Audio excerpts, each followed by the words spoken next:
Welcome friends, हमारे programme celebration of success, सफलता का जश्न, जहां पर हम सक्सेसफुल लोग, celebrity people, technical expert, domain expert, experience लोगों से बात करते हैं। और आज हम बैठे हैं Atal incubation centre, Prestige Inspira foundation Indore में, और हमारे साथ हैं डॉक्टर संजीव पटनी जी। आपका स्वागत है हमारे प्रोग्राम में। धन्यवाद। और ये पहली बार हम ऑफलाइन कर रहे हैं, जूम की जगह पे ऑफलाइन कर रहे हैं, और इसके लिए प्रेस्टीज इंस्टीट्यूट का हम धन्यवाद अदा करते हैं। और डॉक्टर पटनी जी, आप से हम जानना चाहेंगे आपकी लाइफ की जर्नी, और आप क्या कर रहे हैं इंक्यूबेशन में और किस तरह से ये काम करता है। धन्यवाद अजय जी। मैं थोड़ा सा मेरे बारे में बताऊं कि मैं टेक्नोलॉजी से रिलेटेड बिजनेस में लास्ट करीब 20 साल से ऊपर 25 साल करीब से मैं इस काम काज में लगा हुआ हूँ। भारत में और विदेश में हमने इसमें काम करा हुआ है। स्टार्टअप जब एक वर्ड नहीं बना था, तब से लेकर अभी तक स्टार्टअप के ऊपर में तरह तरह के स्टार्टअप हमने बनाए हैं और इनको रेज करा है, फंडिंग ली है, पूरा एक साइकिल कंप्लीट करा हुआ है। इस तरह से कई सारे इन्वेस्टमेंट्स करे हैं, कई सारे स्टार्टअप रेज करे हैं वर्ल्ड वाइड, और उन्हें सेल ऑफ भी करा है सक्सेसफुली। ये मेरा एक लाइफ का एम्बिशन रहा है कि तरह तरह से जो यंग स्टार्टअप्स हैं उनको मदद की जाए, उन्हें आगे बढ़ाया जाए। उनका भी एक साइकिल है, उसमें उनको अपने सक्सेस होने का पूरा एक चांस दिया जाए, किसी भी तरह से उनकी मदद की जाए। तो मैं ये समय समय से करता रहा हूँ। ये जो अभी जो कामकाज है ये उसी की कड़ी में अगला कदम है। मेरा एक्सपर्टीज रहा है ई लर्निंग के क्षेत्र में। मैंने मेरी पीएचडी रिसर्च ई लर्निंग में पूरी करी है, और काफ़ी वर्षों तक उसमें रिसर्च करने के बाद में मैं यूनिवर्सिटीज़, गवर्नमेंट्स, स्टेट गवर्नमेंट्स और एजुकेशन इंस्टीट्यूट्स, इनके साथ में मिलकर काम करता हूँ ताकि उनको ई लर्निंग का बेनिफिट मिल पाए, जो कि मेरी ओपिनियन में एक नया रेवोल्यूशन है जैन साहब जो आने वाला है, और यह काफ़ी हद तक आ चुका है। और मैं ये मानता हूँ कि सिर्फ ई लर्निंग एक ऐसा मेथड है या जो एक ऐसा जरिया है जो विश्व के डायनेमिक्स चेंज कर सकता है। आज हम देखते समझते हैं कि एक हार्वर्ड जो है वो एक इंदौर यूनिवर्सिटी से अलग क्यों है। वो सिर्फ अलग इसलिए है, उसकी बिल्डिंग की वजह से नहीं या उसकी लोकेशन की वजह से नहीं, वो इसलिए अलग है क्योंकि वहाँ के टीचर्स जो पढ़ाते हैं वो काफ़ी अलग हैं किसी भी अलग देश के टीचर्स से या किसी भी अलग यूनिवर्सिटी के टीचर्स से।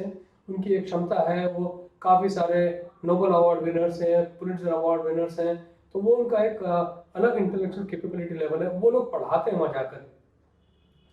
उन टीचर्स का बेनिफिट यदि हमारे देश में या विश्व भर में पहुँचाना है तो ई लर्निंग एक ऐसा माध्यम है जो छोटे से छोटे गाँव में भी जा सकता है और बड़ी जगह पर भी सर्वाइव कर सकता है।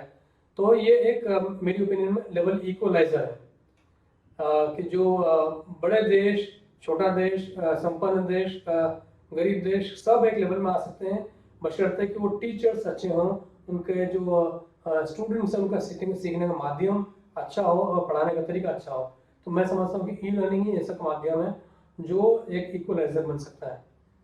अब आपने जो एक दूसरा प्रश्न पूछा है कि हम लोग यहाँ पर में AIC प्रेस्टीज इंस्पायर फाउंडेशन में क्या करते हैं, तो देखिए ये जो हमारा एक इंक्यूबेशन सेंटर है जो मध्य भारत में एक बड़ा शहर है इंदौर, और इंदौर के एक प्रोमिनेंट पार्ट में ये हमने इंक्यूबेशन सेंटर लगाया है जो Atal innovation mission Delhi, government of India, NITI Aayog के सपोर्ट से है।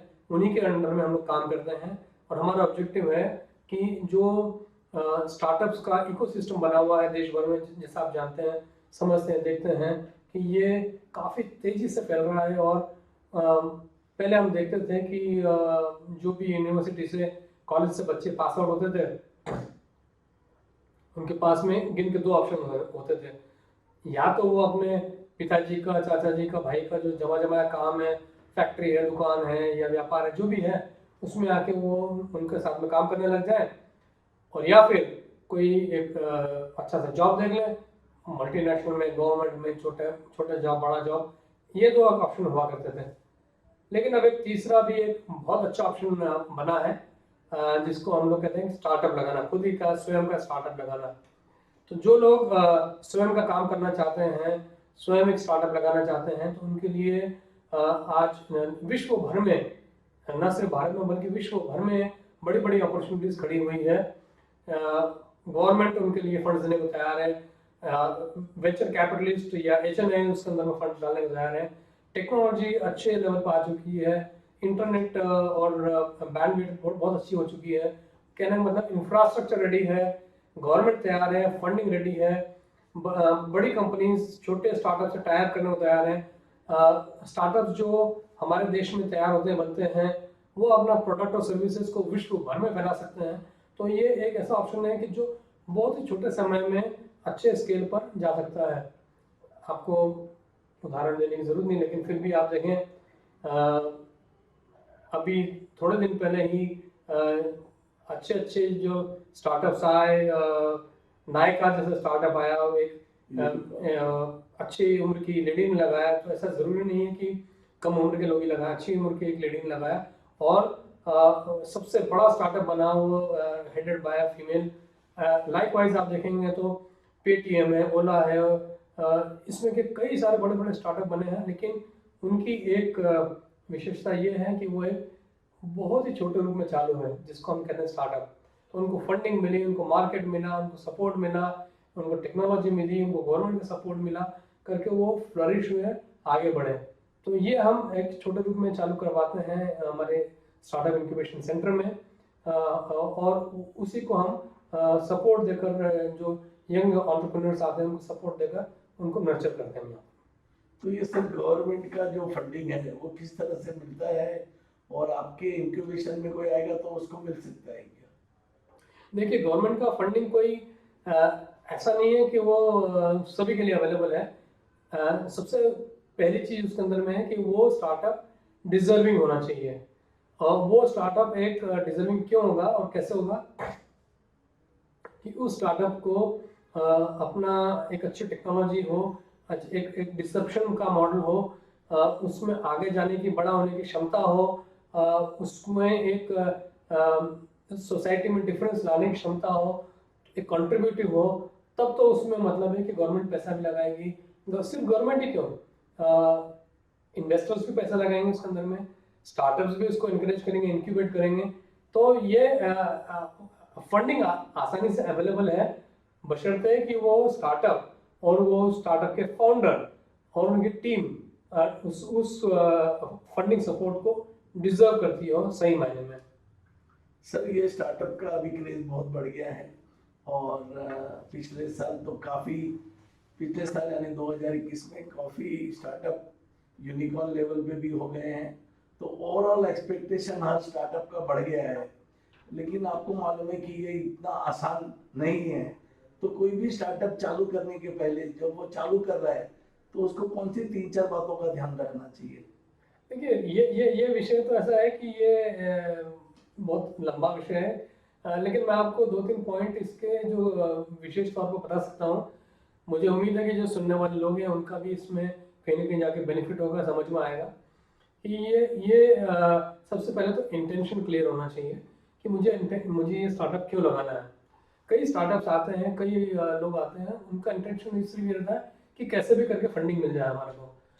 अगर ये इंटेंशन है तो उन्हें स्टार्टअप नहीं लगाना चाहिए, क्योंकि मैं उनको अश्योर कर सकता हूँ कि उनको यदि ये इंटेंशन है तो उनको कभी फंडिंग नहीं मिलेगी, क्योंकि उनका इंटेंशन ही वैलिड नहीं है या जेन्युइन नहीं है।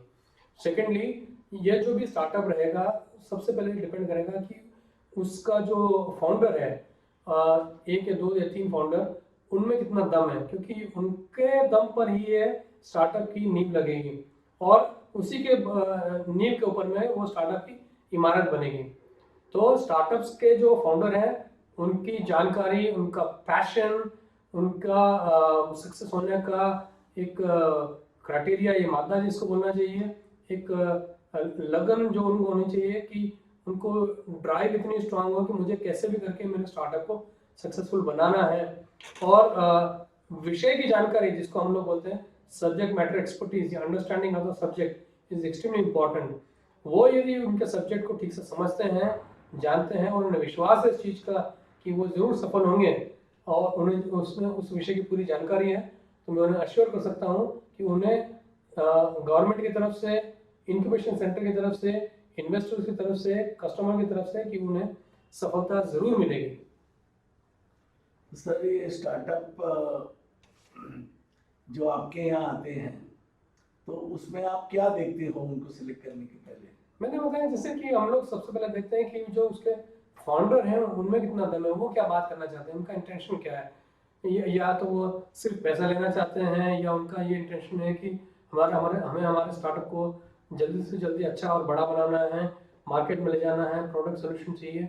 कई स्टार्टअप्स आते हैं कि जो ये समझते हैं कि हमेशा मालूम है इंक्यूबेशन सेंटर से में सिर्फ नाम चाहिए, तो ऐसा नहीं होता है। इंक्यूबेशन सेंटर जानते हैं कि उन्हें किस तरह का सपोर्ट चाहिए, technical, legal, marketing, hand holding, business modelling, funding support, structure support, government support, सभी तरह से हम लोग सपोर्ट करके उस स्टार्टअप को ये आश्वासन दे सकते हैं कि आपका जो स्टार्टअप है वो ज़रूर सफल हो सकता है।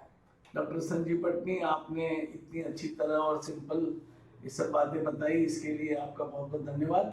दर्शकों, आपको अगर डॉक्टर संजीव से कोई क्वेश्चन है या कमेंट है तो आप हमारे वीडियो के कमेंट बॉक्स में लिख सकते हैं और मैं थोड़े कॉन्टेक्ट डिटेल अपने वीडियो के डिस्क्रिप्शन में डाल दूंगा, तो आप उसको देख सकते हैं। वैसे हमारा गूगल करने पे भी आपको डॉक्टर संजीव पटनी आराम से मिल जाएंगे। Thank you so much doctor ji for the programme. Thank you sir, thank you so much. मेरा कॉन्टैक्ट नंबर है 9880916000। I repeat 9880916000। जो भी दर्शक चाहे मुझे संपर्क करना, I will be very happy helping them. Thank you so much. Thank you.